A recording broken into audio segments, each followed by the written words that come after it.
gonna muzzle the watchdog that loyally guards my house. Hey, you Mahoney, let's get down to speaking. Speak me a speech. Ah, Shakespeare, of course. Nothing less will do. Julius Caesar, perhaps, the antique hero. How do you feel about Mark Antony's speech over the corpse of Brutus, of Julius Caesar, against Brutus, chief of the assassins? Yes, a model of popular oration. Very famous. I played Antony in London in 1908. They loved me in London. Just what you need, Mr. Owen. Friends, Romans, countrymen, lend me your ears. I come to bury Caesar, not to praise him. Friends, Romans, countrymen, lend me your ears. I come to bury Caesar, not to praise him. The evil that men do lives after them. The good is oft interred with their bones. Inter. It's in the red. Inter with the bones. Interred, I got it. So let it be with Caesar, the noble Brutus. I've told you, Caesar was ambitious. Ambitious, that's right, yes. And if it was so... If it was so, it were a grievous fault. For a grievous fault. If it was so, it were a grievous fault. And grievously hath Caesar answered it. If it was so, it were a grievous fault. And grievously hath Caesar answered it. Here, under leave of Brutus and the rest. Here, unto leave of Brutus and the rest. For Brutus is an honourable man, so are they all honourable men. I come to speak in Caesar's funeral. He was my...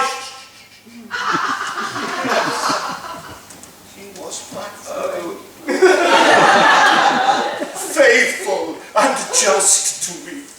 He was my friend, unfaithful, just to me. But Brutus says he was Ambitious. Brutus is An honourable man. He hath brought many captives home to Rome. Whose ransoms did the general coffins fill.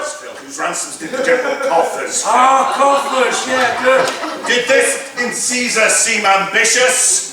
When that the poor have cried, Caesar hath wept! Ambition should be made of sterner stuff. But Brutus says he was ambitious. And Brutus is an honourable man. You all did see that on the Lupercal. I thrice presented him a kingly crown, which he did thrice refuse. Was this ambition? Brutus says he was ambitious, and sure he is an honourable man. I speak not to disprove what Brutus spoke. I speak not to disprove what Brutus spoke. But I have come to speak what I do know. But I have come to speak what I do know. You all did love him once. You all did love him once. Not without cause. Not without cause. What cause withholds you now to mourn for him? What cause withholds you now to mourn for him? O judgment, thou art fled to brutish beasts. O judgment, thou art fled to brutish beasts. Men have lost their reason. And men have lost their reason. Oh, well done.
guns chattering in public places, men going about their peaceful occupations, solid citizens entering City Hall to testify, mown down in broad daylight. And what are our city fathers doing about this? Nothing! Those honourable men, their honour should be made of sterner stuff, are too busy spinning shady business deals and stabbing honest citizens in the back instead of giving them protection. Hear, hear. But truth will come to light. Fraud cannot be hid too long. To put it bluntly, chaos reigns supreme if everybody does as he damn pleases, prompted by egoism, which is a grievous fault. Then everybody turns on everybody else, and once again, chaos reigns supreme. Suppose I mind my store in peace, or drive a truck, and hoodlums pump my tyres full of holes, or trample through my store with stick-em up. It is the end of law and order as we know it. But if I understand that man is not exactly Mary's little lamb, but I'm wolf, then I do something about it and stop my lousy fellow human being from bursting in whenever the spirit moves him and yelling at me, reach for the sky or else. Men will not yield up their guns without coercion, only because it's nice to live in peace, or hoping to be praised by some do-gooder up in City Hall. You're gonna shoot first before they shoot at you. That is logical. Well, what to do, you must be wondering. First things first. Listen to me good. The way you're acting now isn't good enough. Sitting on your lardy arses in your stores and hoping everything will be okay, and fainting every time you see a thug. You're disunited, splintered, and without some great white chief to give you firm protection. First we unite, then we sacrifice. Oh, but why sacrifice, I hear you say? Why dish out 10% from off the top? No, thank you very much. There goes our little profit. Now, if you did it for free, that would be very nice. Dear friends, nothing in life is free, save only mother's love. No other love. All else is costing money. There is a price tag on security, and that is the rule of life, and it will never change. And so, I decided, along with some other men, here they stand before you, others wait outside, to give you firm protection, come what may!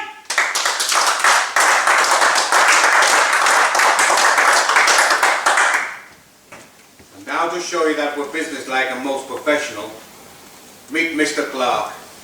You know him well, the Cauliflower King.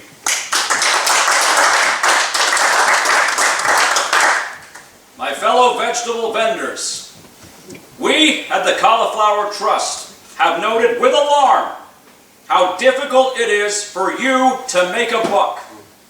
We're familiar with all your complaints. This stuff is too expensive. Right you are. But why is it expensive, friends? Because our drivers, our packers, even our shipping clerks, whipped up by agitators, foreign-born, no doubt, are clamoring for higher wages. Now, Mr. Uwe and his gallant band of men would like to stop this rot forever.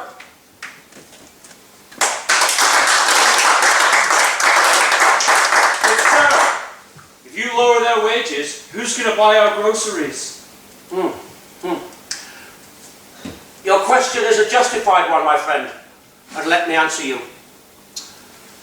Like it or not, the working man is here to stay. If only as a consumer. I have always emphasized that honest labor is not a badge of infamy. In fact, it makes for profit and prosperity, which makes it rather useful. The working stiff has my sympathy, as long as he remains an individual.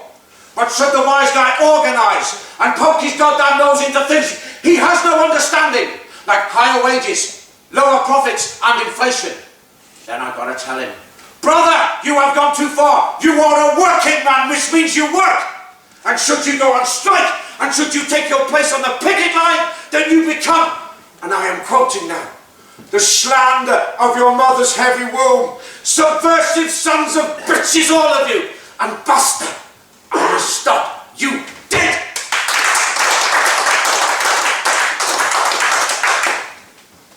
Now to demonstrate our good faith, gentlemen, it is my privilege to introduce that marble constant man, and I'm quoting too, the very model of and blushing honour. Give him a hand, boys, Mr. Dogborough.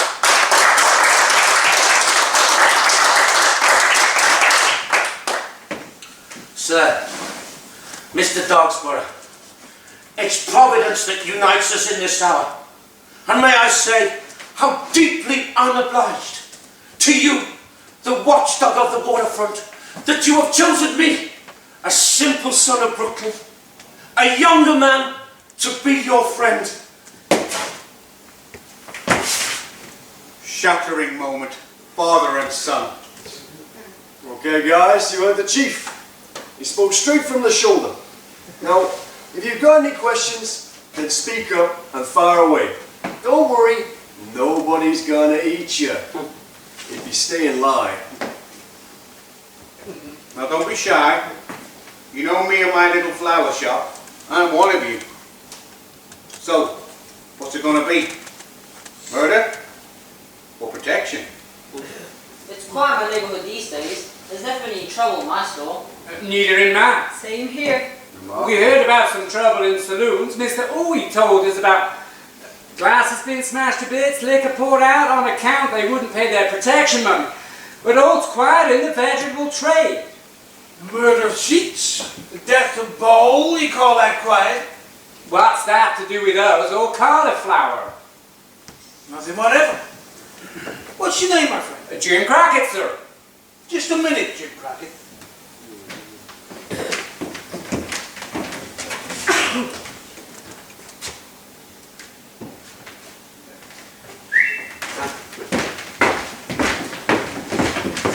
Distinguished friends, I have just been told that some poor woman has arrived, desirous to express a deep appreciation. She is, I hear, the widowed wife of Bowl, late treasurer to the Cauliflower Trust, whom, as you know, was slaughtered yesterday by unknown murderers at City Hall, where duty bound, he rushed to testify. Oh, Mr. Uy, as stricken as I am with grief over the dirty murder of my late lamented husband, I'd just like to thank you for them beautiful flowers that you sent me, my only child, a little boy of 5, and to lose his father at such a young age too. Gentlemen, I'm just a simple widow with a little girl of 4. But we'd be in the streets tonight if it wasn't Mr. Uy. And this I will always repeat under oath. Myself and my little boy of 3. I'd just like to thank you for everything you've done for us orphans and widows, Mr. Uy. My deepest sympathies for your outrageous loss. This ruthless reign of terror has got to stop. Or else. Now, just a minute, this meeting isn't over yet. This poor grieving woman needs our support. Put your hand in your pockets and pass the hat around while Jimmy Greenwald here sings a song in memory of Bowl. Sit down, you guys. He's a baritone. I have stood by weeping willow. Fire! Fire on the waterfront! Is there a grocer by the name of Crockett here? Yes, why? What's happened? Your warehouse is on fire. Stop! Nobody leaves the room! No one does anything! It's arson, right? No one else tries to catch a kerosene nearby. I saw some people walking out of here with cans. You trying to say that we did it? Who did you say was carrying cans through here? They look like truck drivers to me. Truck drivers. You see? The chief was right. It's all the fault of them truck drivers, my friend. The very man who told us here a while ago that all was hunky-dory in the groceries can now see his warehouse going up in flames. reduced to ash and rubble. Can't you see the writing on the wall? Have you gone blind? Unite, you guys. And now, the hour is late. This town has gone too far. First comes murder, now comes arson. Wake up, you grocers, and make no error. Join us now. If not, the only way is terror.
See what I caught hold of him.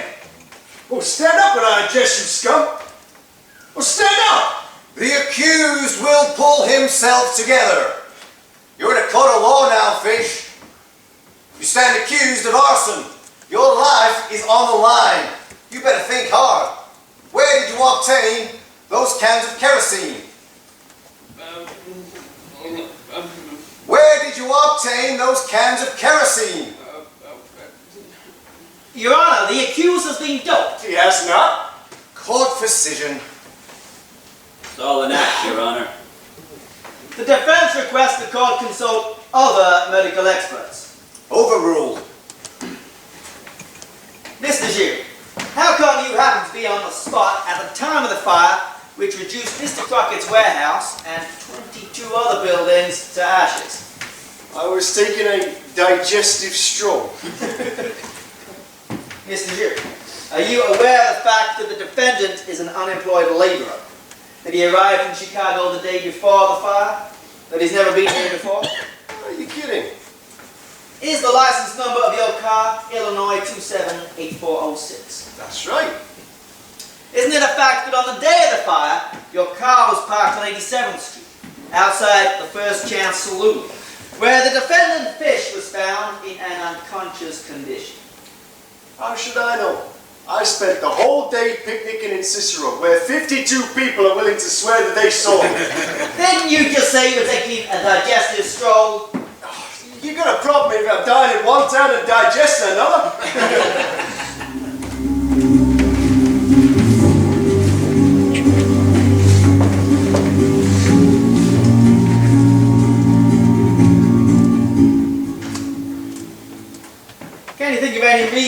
why the defendant should burn your place down, Mr. Crockett?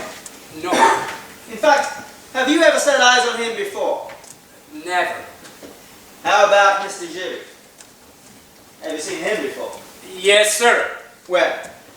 At the offices of the Cauliflower Trust, the day my warehouse burned down. You mean you saw Mr. Gibbey before the outbreak of the fire? About 5 minutes before. What was he doing? Walking out with 2 others carrying kerosene cans.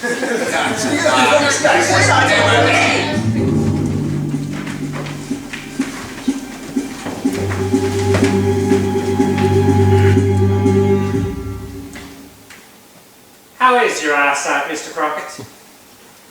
Not good. Would you say that you could recognize a person instantly and beyond reasonable doubt? Not right now. For instance, do you recognize this gentleman here? No. In fact, you couldn't say that you'd ever seen him before, could you? No. That's all.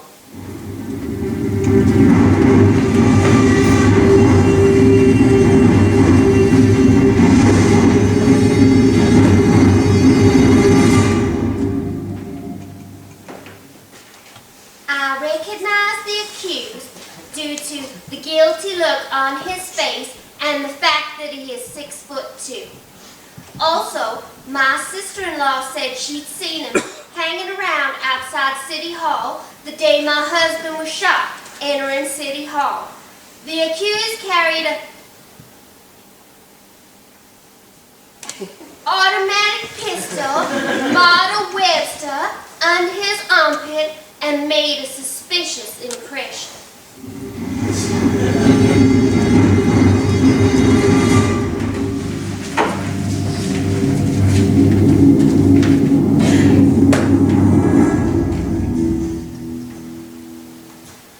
We've heard testimony to the effect that before the outbreak of the fire, some people were seen running out of the offices of the Cauliflower Trust carrying cans of kerosene. Do you have anything to say to these allegations? They can only be referring to Mr. Greenwald. And is Mr. Greenwald an employee of yours, Mr. Givola? Yes, sir. What is your occupation, Mr. Givola? I'm a florist. Is there a large amount of kerosene used in your line of business? No, sir. Only for the extermination of aphids. What business could Mr. Greenwald have had in the offices of the Cauliflower Trust? He was giving a song recital, sir. Could he have been carrying cans of kerosene at the same time? No, sir. Could he have gone out to set Crockett's warehouse on fire? Singing. Answer the question. Absolutely impossible. Why are you so sure, Mr. Givola? It's uncharacteristic of Mr. Greenwald to be engaged in inflammatory activities. He's a baritone.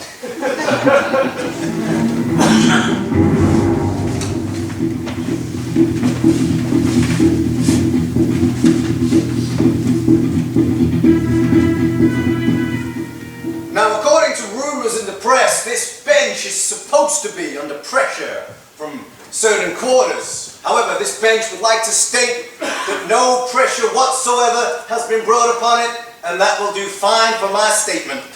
Your Honor, the defendant is reviving. Water. Water! Your Honor, I would like to call as my next witness the defendant Fish. Proceed.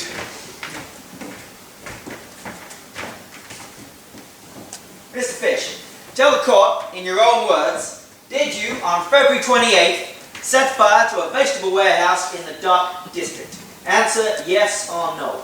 No. Have you seen that man before? Yeah, sure, I've seen him. Where? He was on the waterfront on the day of the fire. He was carrying cans of kerosene. Well, hey, lies! No lies! Where'd you get this guy from? I object! I demand the glass be examined! Overruled. Your Honor! Since they can't stop up the mouth of truth with dirt, they try to shut her up with legal paperwork, turning your Honor's honor to your shame. We have watched the slaughter of legality. Now must we watch her violated too? Her legs spread open as she yields to rape? I beg your Honor, stop this! You shut up! You step outside and I'll tear your balls off! Everybody knows what this man stands for! Well, you shut up! Sit down. You want to stay alive? counsel is fined $5 for the contempt of this court. This bench is in full sympathy with Mr. Juris' indignation. He's been sorely provoked. Continue, sir. Mr. Fish, did someone slip you a Mickey Finn before this trial began? Fish? Fish? Fish! Call him to Doomsday Con. Your big balloon has burst. Go count your losses. I'll show you bastards who's the boss of bosses.